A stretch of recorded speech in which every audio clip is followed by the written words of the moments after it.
Welcome back. We are about to do day 2 of the original Beautiful Lives run through. So we left off last night at the end of chapter 3, so the end of the storm shelter, right? Yes, okay. Monday brought with it a storm of epic proportions, and we thought she was talking about the weather. We're not. We were talking about the fateful reunion of Nate and Sydney. I'm kind of glad I didn't include Sydney in this newest version. She really didn't need to be there.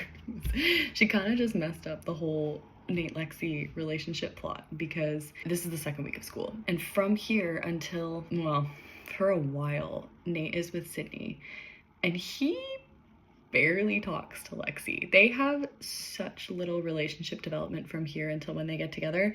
There's little bits. There are little bits that I tried to sprinkle in, but as we will come to see, they really don't add up to where their relationship goes. We are starting with chapter 4. This one is the first chapter that involves technically a crossover.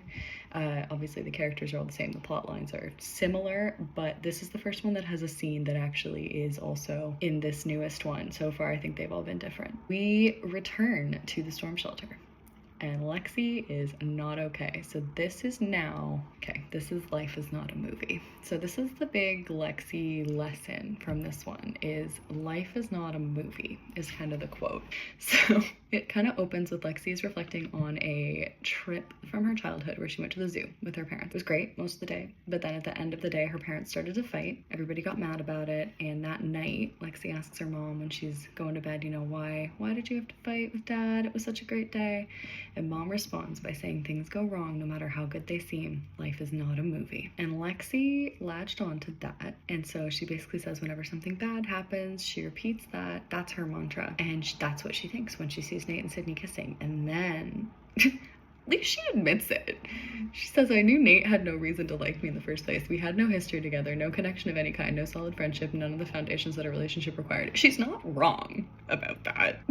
And by the time they do get together, she's still not wrong. And she's upset that she's thinking this whole life is not a movie thing, because she said, no boy was worth that phrase. I promised myself I'd never let someone else define me to the point where they'd earn it. But she's thinking it after knowing him for a week. Oh, they did have that, moment in the car where she thought she maybe wanted to kiss him. They are in the storm shelter and the teachers they don't get let out until 6 o'clock that night because apparently the weather is so unsafe that no one's supposed to leave their homes, and so they hold them in the storm shelter.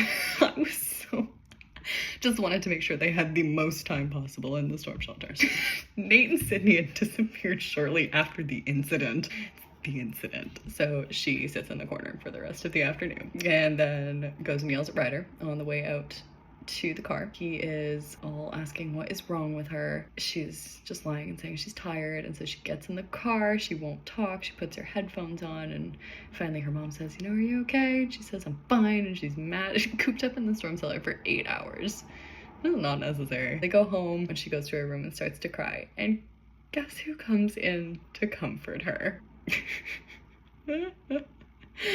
He was still the best brother in the world. So he comes in, tells her that he knows she's not okay. They're gonna skip that part. She needs to tell him what's wrong, and then he another hug. We are into chapter 4 and this is the third hug. Especially considering when we get to chapter 4 of this current version, how's Ryder doing in chapter 4? Has he said anything other than the word coffee? I don't think so. I think he's talked exclusively about coffee and complained. She doesn't know why she's crying. He tries to comfort her, and then he tries to remind her about, oh, how pathetic was I when I broke up with my girlfriend Maggie? And apparently he spent days after this breakup listening to heavy metal and then tried to leave for her house with a boombox. That's what I've written down. He continues to comfort her and says that, you know, once Sydney and Nate break up, she'll have a shot. And she kind of says, oh, what if they don't? He says, you said she was a bitch, right? And then this is where I then felt bad that Lexi is supposed to be nice, and so I didn't want her just being, you know, all mean and ragging on Sydney. So she changes her tune and she goes, I don't know, maybe she's really nice. Then Ryder just says, well, they're not gonna get married, and he calls her shrimp. So after Ryder leaves, she texts Maya. Lexi texts Maya and asks if she wants to do something tomorrow. She needs to have some fun. And Maya says yes. She talked to Sebastian. He told her, sorry, love, that's shitty. Lexi says it's okay, he can date whoever he wants. Okay, so they get through school. They get in the car. Lexi asks where they're going. Maya says, "You'll see when we get there, loser." Mean Girls, anybody? And then Sebastian shows up because Maya has invited him because apparently he lived in the place that they're going in grade 10. That is accurate once we see where we're going. Okay, Sebastian gets embarrassed, which is really not a very Sebastian thing to do. The Sebastian would be proud of the fact that he lived at this place. Does anybody have an idea of where we're going yet? We're going to do some karaoke, guys. We're going for some karaoke. They get to the karaoke bar. We get upstairs and Sebastian tells Lexi that she has to sing a song because that is how she's going to be initiated into their friend group. She has to sing. They've all done it. Lexi tells him, "If you're so good, then you're singing with me." This Sebastian is the same level of competitive, so he does kind of say, "Oh, is that a challenge? Think you could do karaoke better?" So they decide to do a duet. "I knew I liked you," Sebastian says. "Just remember, I'm the karaoke king." Oh, and then they decide to actually make it a full-on competition, and whoever sings better buys the food for the rest of the night. Okay. And so they decide what song to sing. And we decide to sing Smooth Criminal as a duet. I think the reason why, obviously it was based off the duet from Glee, the Santana-Sebastian duet, and I am assuming that it had something to do with the fact that the Grant Gustin character was named Sebastian. But I really don't know why I went with Smooth Criminal. That is a weird song for a duet, but that is what I chose. And I went on to write the lyrics to it. All of the lyrics. This is 2 pages of karaoke because I have written the lyrics to Smooth Criminal line by line, and 50% of them are just the words, "Annie, are you okay?" No, Annie's not okay. Nobody's okay. But they have a lovely time. So they go. Lexi hits the high note. Lexi wins the karaoke competition. Lexi kicked your ass and you know it, Maya tells Sebastian. "No one's ever beat me before," he says, groaning in anguish. You have my respect. So that is basically all Lexi needs to. She's just so chill. Maya tries to comfort her about Nate and Sydney.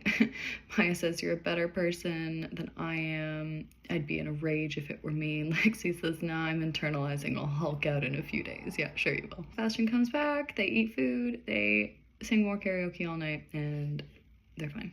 All right, that is the end of chapter 4. So karaoke is the first major crossover. I don't think we have really any other big crossovers for a while, because from now we are getting to, yes, okay, so it is Halloween. So Lexi has been inducted into the friend group. So it consists obviously of Sebastian and Maya, and then Toby and Adam, Nate, Sydney, and Juliet, who Juliet is basically just in the background the whole time. She doesn't do anything. Adam's a chatterbox, could talk to her for hours on end. Toby's the strong and silent type, but when he spoke, he was most insightful teenage boy she's ever met.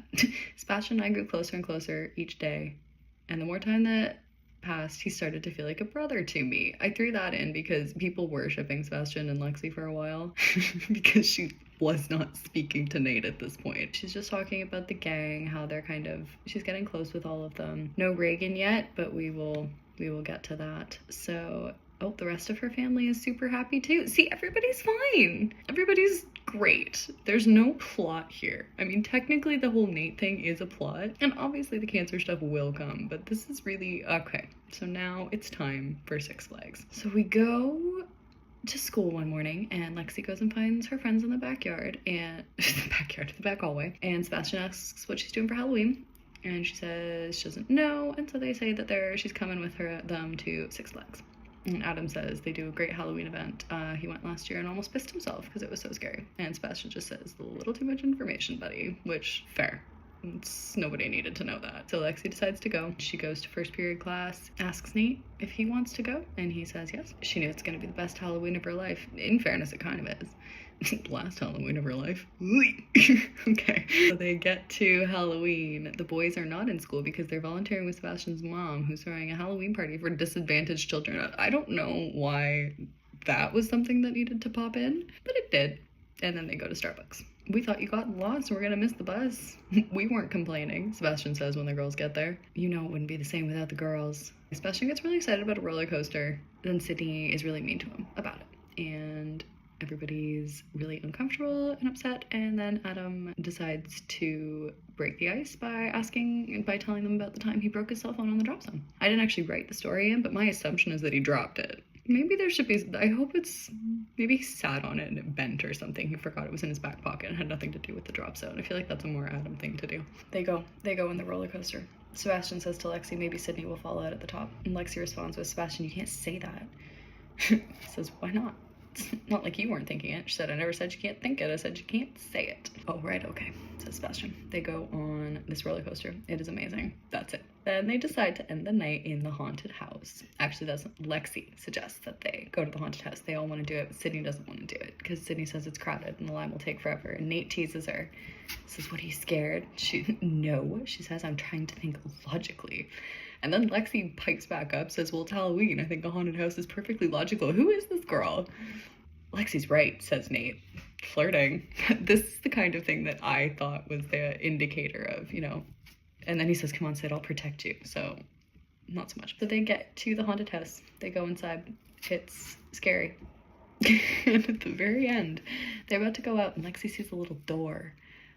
Like a little room that no one else noticed. So she goes in and there's a painting of a clown on the wall, and apparently that's one of her biggest fears. So she starts backing away, not willing to turn. She doesn't turn around because she doesn't want to turn her back to the painting. Wasn't about to risk getting scared by a hiding actor, is what she says. But I feel like it's much more likely to get scared because you're backing up. This was her logic. And she does get scared. Not by an actor. She gets scared by Nate, who has come into the haunted house to make her jump. She jumps and she screams, and Nate starts laughing and she yells at him, and oh, he hugs her.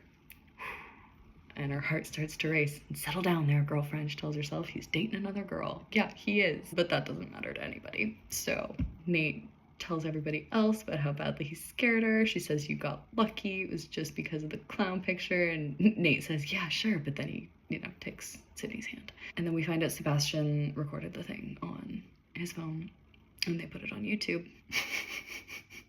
But they're laughing with her and she's very happy about it. So that's Six Flags. Nate scares her. This is my way of showing just how much Nate is really into Lexi, because he went and he scared her and gave her a hug because she scolded him for scaring her. And that's Six Flags.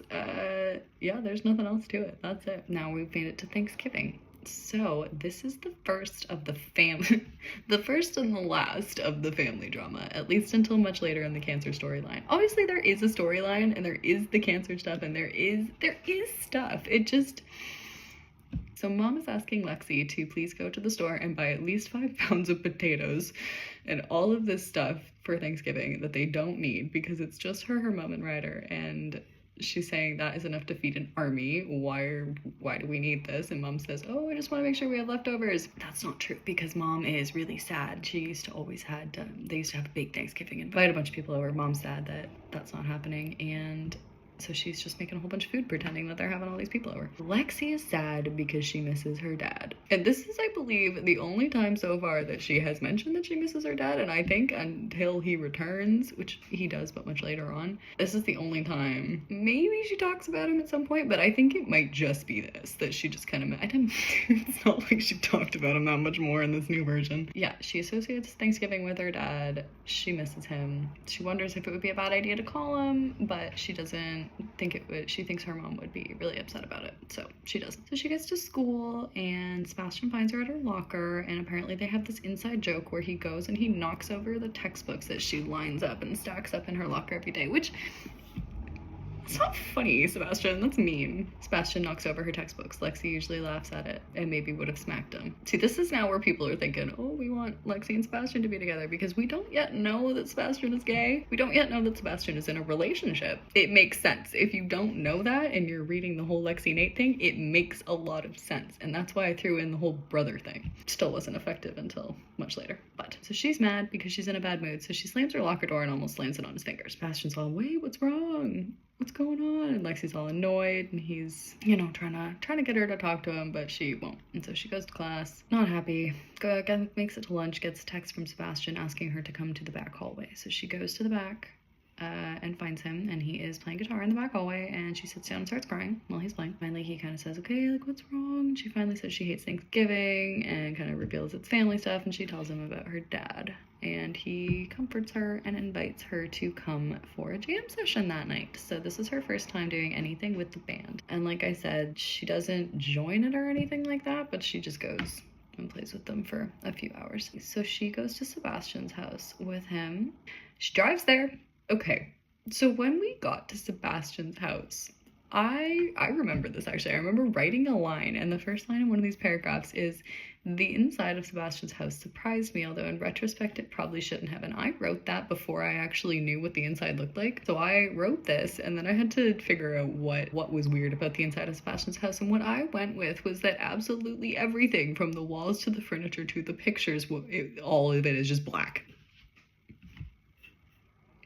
I don't know. I honestly do not know about that one. Sebastian tells her his parents have no souls. She says, "No wonder you're so weird." He says, "Oh, you're so funny."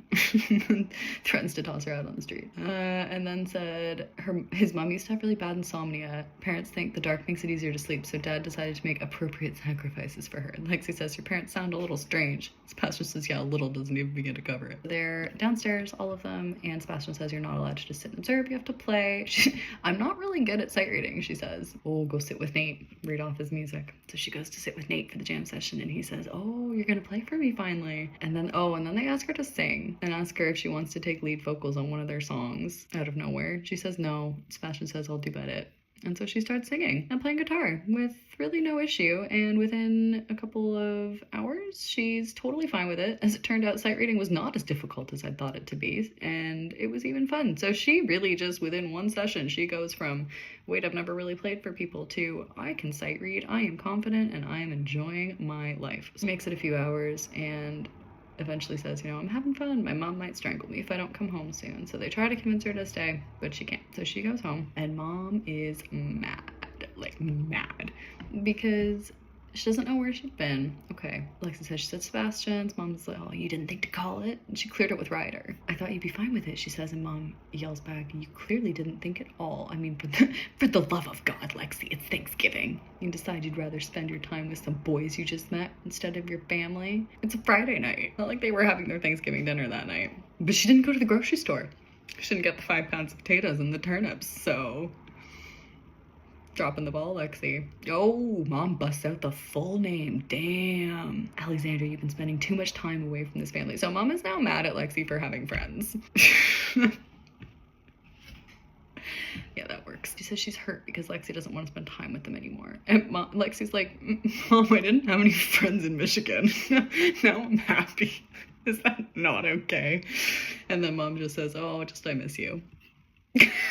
Lexi's like, "Well, still love you." So then they have a lovely little hug, and Ryder tries to walk away, but Lexi pulls him in, and he doesn't fight in the slightest because he's fine. He's fine with all of this. Oh, Ryder.